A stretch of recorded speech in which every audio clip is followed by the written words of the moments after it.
Esto se escuchó en Arfor. Carvajal, muy buenas noches. Fernando Picciotano desde la ciudad de Formosa y Héctor Acosta desde el Colorado los saludan. Gracias por atendernos. Buenas noches, un gusto para mí. ¿Cómo están? Muy bien, muy bien.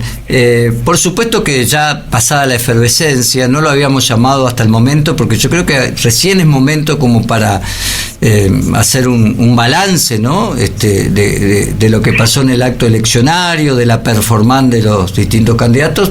Por supuesto, le vamos a preguntar a usted sobre su performance. ¿Qué resumen hace, qué conclusión hace usted de las elecciones, Fernando Carvajal?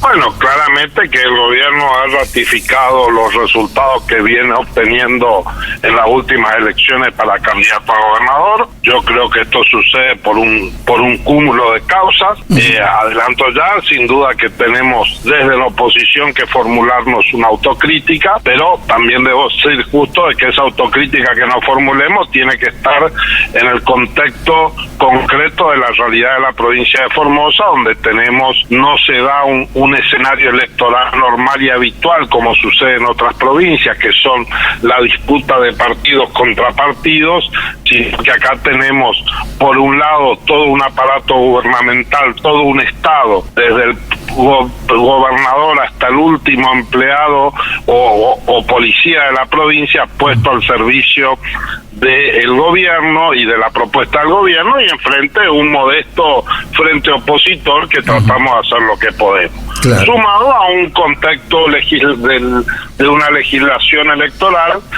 también única en el país, porque así como tenemos en Formosa, no existe en ningún lugar una ley de lema de esta característica donde el gobernador tenga 65 boletas y la oposición 17. Esto no existe en otro lugar.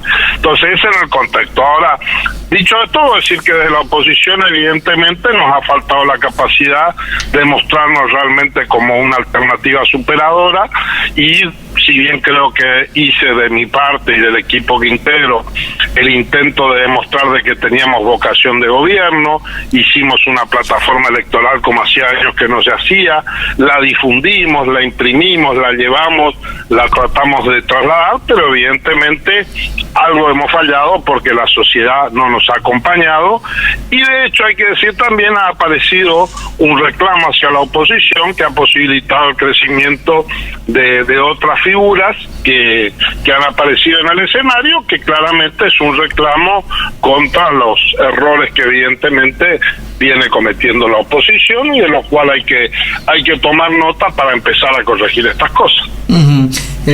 Casi podríamos decir que estoy en casi todo de acuerdo, que es un buen resumen el que hace usted de esta elección. Voy a marcarle algunas cositas de lo que usted mismo dijo. ¿Cómo no? Por ejemplo, cuando habló de la elección, cuando dio los detalles de la elección, digo, ese tal vez para mí fue un fenómeno porque el gobierno, el oficialismo, repunta casi en una semana, no digo todo el volumen, ¿no? Pero mucha gente que estaba indecisa, en mi parecer, ¿no? Usted me corregirá. Sí. Esto de que la Corte le diera la elección a Infran y no lo proscribiera ni nada, era como decir, viste que nos mintieron los del otro, estaban hablando al pedo. Mirá, sí, coincido 100% con esto. Yo de hecho lo dije en otro análisis, hoy no lo quise introducir porque son muchas cosas, pero coincido 100%. Yo creo que primero digamos que la Corte no nos dijo que no, hizo lo peor que puede hacer en estos casos, y esto yo se lo critico a la Corte, que no decir nada, pero es cierto que para mí eso tuvo un efecto electoral muy trascendente, pero yo creo que no por lo que vos decís, sino porque en realidad demostró algo que lamentablemente debemos reconocer que es cierto, y que es el poder de Gildo Infran en esas esferas también. Es decir, Gildo Infran tuvo la capacidad de impedir que la Corte se pronunciara en este caso.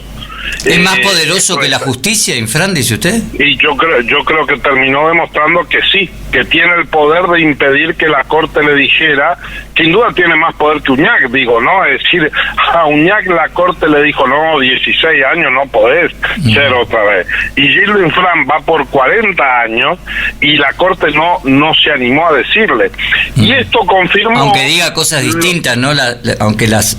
No, vos sabés que el principio jurídico involucrado es exactamente el mismo. En los dos casos hay una interpretación de la Constitución provincial y en los dos casos esa interpretación vulnera el artículo 5 de la Constitución Nacional.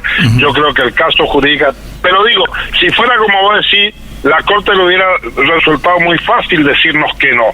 El caso jurídico él mismo se ratifica por el hecho de que la Corte tuvo un vergonzoso silencio porque no nos podía decir que no, porque jurídicamente el caso es igual. Entonces lo que hizo fue lo peor que se puede hacer, que es callarse la boca, que es un acto de complicidad sin duda. Bueno. Entonces, pero comparto esta lectura, yo lo dije, sin duda que si hubiéramos logrado demostrar de que el poder de Gildo no es absoluto, la gente nos hubiese votado.